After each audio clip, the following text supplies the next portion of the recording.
Bismillahirrahmanirrahim. Assalamualaikum warahmatullahi wabarakatuh. Perkenalkan, nama saya Muhammad Ijat Ibrahim, mahasiswa Teknik Pertemanan Unisba. Di sini saya akan mempresentasikan hasil penelitian saya yang berjudul Analisis Kestabilan Terowongan Akibat Getaran Peledakan pada Konstruksi Development Terowongan 4 Kereta Cepat Indonesia-Cina di Desa Sukajaya dan Desa Malang Tengah, Kecamatan Sukatani, Kabupaten Purwakarta, Provinsi Jawa Barat. Adapun outline pembahasan kali ini yaitu pendahuluan, tinjauan umum, hasil penelitian, dan terakhir kesimpulan. Masuk ke pembahasan, adapun yang melatar belakangi penelitian saya yaitu kegiatan penggalian terowongan dengan menggunakan metode peledakan, mana energi yang dihasilkan oleh kegiatan peledakan akan mengganggu kestabilan terowongan. Lalu, kegagalan dalam menjaga kestabilan terowongan akan mengakibatkan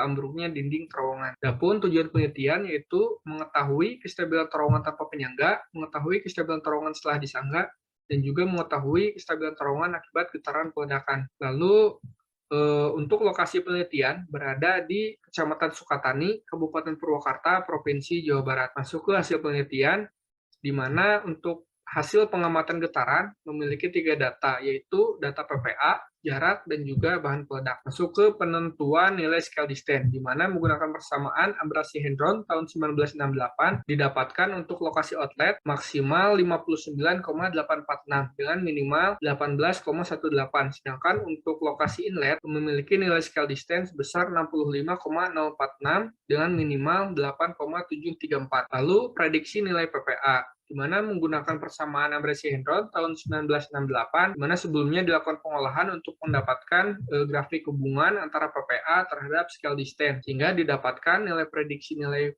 PPA untuk inlet yaitu 4,052, sedangkan untuk outlet sebesar 1,649.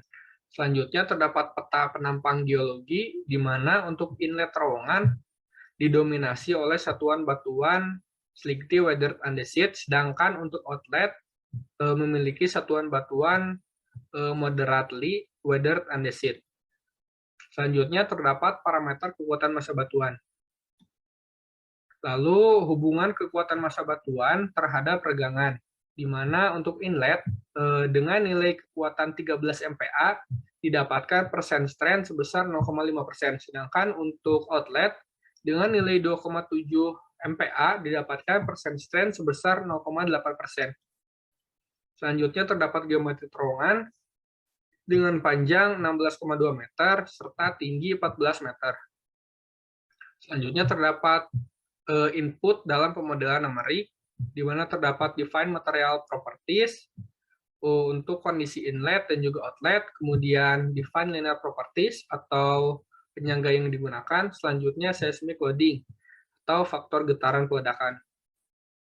Nah, adapun hasil pemodelan numerik, di mana terdapat 3 kondisi yang berbeda untuk kondisi terowongan tanpa penyangga, lalu kondisi terowongan dengan penyangga, dan juga kondisi terowongan dengan penyangga dan ditambahkannya faktor getaran, di mana dari hasil pemodelan didapatkan nilai tegangan.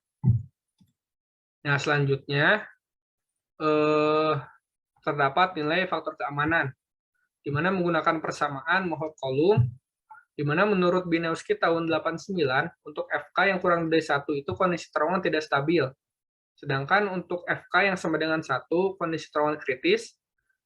Untuk FK yang di atas 1, yaitu kondisi terowongan stabil. Nah, adapun nilai hasil pemodelan untuk terowongan inlet dengan kondisi terowongan tanpa penyangga memiliki nilai FK yang di atas 1 atau kondisi terowongan masih stabil. Kemudian ketika ditambahkannya penyanggaan, adanya kenaikan nilai FK sehingga kondisi terowongan makin stabil. Namun ketika ditambahkannya faktor getaran, adanya penurunan nilai FK. Namun nilai FK-nya itu masih di atas 1 sehingga kondisi terowongan masih stabil.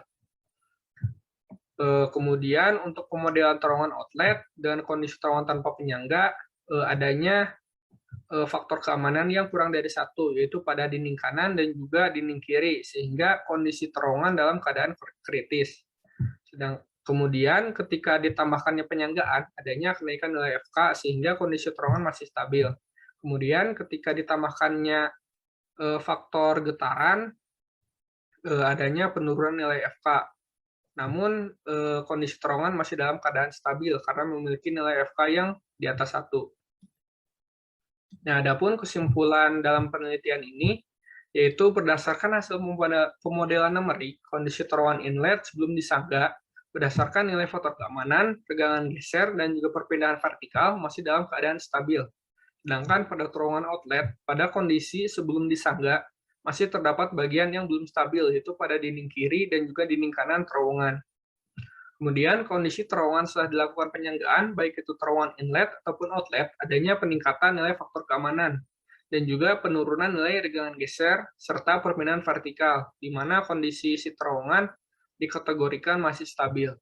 Kemudian, kondisi terowongan inlet ataupun outlet, ketika adanya faktor getaran ledakan, adanya penurunan nilai faktor keamanan dari kondisi sebelumnya yang hanya menggunakan penyanggaan. Namun, kondisi terowongan masih dalam keadaan stabil. Mungkin sekian presentasi dari saya. Bila taufiq wal hidayah. Wassalamualaikum warahmatullahi wabarakatuh.